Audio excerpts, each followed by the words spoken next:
Salam, hormatly tomoşaçlarymyz. Ata Watan TV-de saýlanan habarlar. Habarymyzyň 2024-nji ýylyň 29-njy ýunyna aksanyny. Arkadaş şäherine 72 sany ýaşaýyş jaýy gurulur.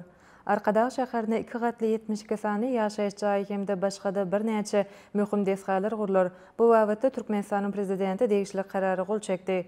Watan habarlar gepleşigine bellenip geçilşi ýaly Türkmenistanyň prezidenti sany ulgam arkaly geçirilen Ministrler Kabinetiniň mejlisine Arkadaş şäheriniň binägärlik şäher gurulşy keşfini hassa gözelleşdirmek maksady bilen degişli resminama gol çekdi. Resminama laýyklykda Arkadaş şäherine demir ýol menzili, awtomobil menzili hemde awto toplumy hemde seismik stansiýa, sowda we hyzmat ediş toplumy şeýle hem 72 sany 2 gatly ýaşaýyş jaýlary gurulur.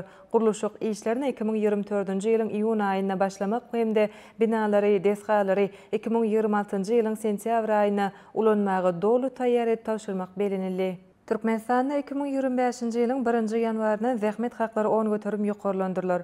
2025-nji ýylyň 1-nji ýanwarynyň edara kerhanalaryň işgärleriniň zähmet haklaryny, raýatlaryň pensiýalaryny hemde döwlet kömek pullaryny talip we ediňleýäji haklaryny 10 götürüm ýokarlandyrmak barada hasabat berildi. Bu barada sany ulgam arkaly geçirilen Ministrler Kabinetiniň mejlisinde habar berildi. Watan habarlar gepleşigine bellenip geçilşi ýaly mejlisiň başlygyna vice-premier Geldimuradov geljek ýyl üçin döwlet budjetiniň taslamasyny taýýarlamak boýunça görülýän çäreler barada aýtdy. Şunuň bilen baglykda geljek ýylda zähmet haklaryny, raýatlaryň pensiýalaryny hemde döwlet kömek pullaryny, talip we ediňleýäji haklaryny ýokarlandyrmak maksady bilen ministrlikleriň we puwdaklaryň dolandyryş edaralarynyň maliýe hojalyk işleriniň desapky hasaplamalarına seljermeleriň geçirilendigi barada habar berildi. Hormatly prezidentimiz hasabat diňläp 2025-nji ýylyň 1-nji ýanwaryndan edara kerhanalaryň işgärleriniň zähmet haklaryny, raýatlaryň pensiýalaryny hemde döwlet kömek pullaryny, talip we ediňleýäji haklaryny 10 götürüm ýokarlandyrmak barada teklibi gollady we bu ugurda degişli işler geçirmek tapşyrdy.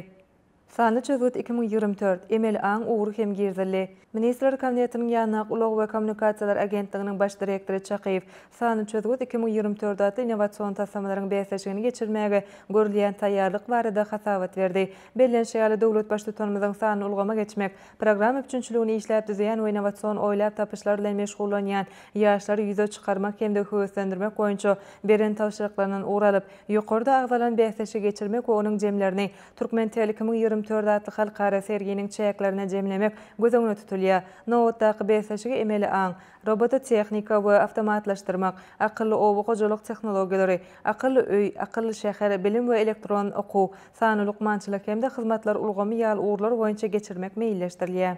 Türkmen emini Olimpiýa oýunlaryna eminlik eder. Lazana şäherine Türkmen Milli Agyr Atletika Federasiýasynyň başlygy Berdiňýaz Mätiýew bilen Halkara Agyr Atletika Federasiýasynyň baş direktori Sogasyň arasyna duşuk geçirildi. Duşuň barşyna taraplar Türkmenistana halkara we sewitleýin agyr atletika ýarşlaryny geçirmek, halkara bilermenleriniň gatnaşmagyny okuw maslahatlaryny gurnamak, türgenler taýýarlamak bilen bagly meseleler aranyp maslahatlaşdylar. Hemde bu gurda hyzmatdaşlygy giňeltmek babatyny alalaşdylar. Şeýle hem Halkara Agyr Atletika Federasiýasynyň baş direktor tarapyndan 2024-nji ýylda Paris şäherine geçiriljek Tomsk Olimpiýa oýunlaryna Türkmen emininiň gatnaşmagy baradaky sertifikat resmi taýdan gowşuruldy.